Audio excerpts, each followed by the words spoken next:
નમસ્કાર દર્શક મિત્રો, આપણી સાથે હું પાર્થ વેલાણી।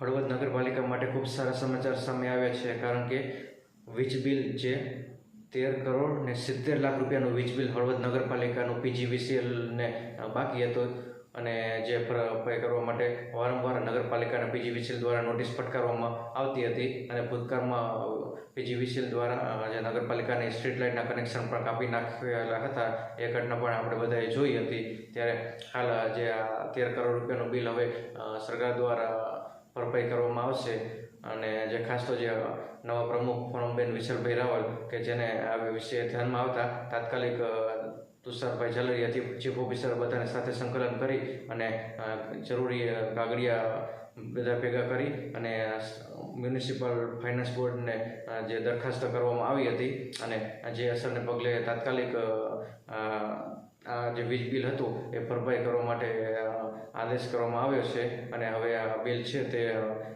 સરકાર દ્વારા ભરપાઈ કરવામાં આવશે। ત્યારે હળવદ નગરપાલિકાને આ બિલ માંથી એક રાહત મળી છે તો ખૂબ સારા સમાચાર કહી શકાય અને અત્યારે જે નવા પ્રમુખને ખૂબ સારી કામગીરી જોવા મળી રહી છે। અત્યાર સુધીના જે અલગ અલગ કેટલા બધા પ્રમુખ આવ્યા, 14 પ્રમુખ આવ્યા, 4-5 વાર જે વહીવટદારના શાસન રહ્યા હતા અને 2 વર્ષથી પ્રમુખ વગરની આ નગરપાલિકા હતી તો અત્યારે બહુ ખરાબ હાલતમાં હતી અને વીજ બિલ તો જો વર્ષોથી ચાલ્યું આવ્યું છે। આ સિવાયના ઘણા બધા બિલો હજી બાકી પણ છે તો એક બિલમાંથી આ રાહત મળી તો એક સારા સમાચાર આપણે કહી શકાય। ખાસ તો ધારાસભ્યના પણ ખૂબ સારા પ્રયત્નો જોવા મળતા હોય છે અને હાલ નવા પ્રમુખે પણ સારી કામગીરી કરી રહ્યા છે, કારણ કે એક વકીલ અને એક એજ્યુકેટેડ જે આપણને પ્રમુખ મળ્યા છે તો એ હળવદ માટે પણ ખૂબ સારી બાબત કહી શકાય, કારણ કે અત્યાર સુધીના નેતાએ નગરપાલિકાને દેવામાં ધકેલી નાખી, નવા સભ્યોની બોડી બની અત્યાર સુધીની તો એ કેવી હતી આખા હળવદે જોઈ। અત્યારે બોડી છે તો એ કેવી કામગીરી કરી રહી છે અને એ આપણી નજર સમક્ષ છે। તો અત્યારે આ વીજ બિલમાંથી આપણને રાહત મળી અને જે એ બધા પૈસા હતા તો એ લોકોને જ પૈસા હતા, એવું નથી કે સરકારમાંથી પૈસા આવે તો આમાં આવે, તો લોકોને જ પૈસા ત્યાં જાય છે અને ત્યાં પાછા આવે છે।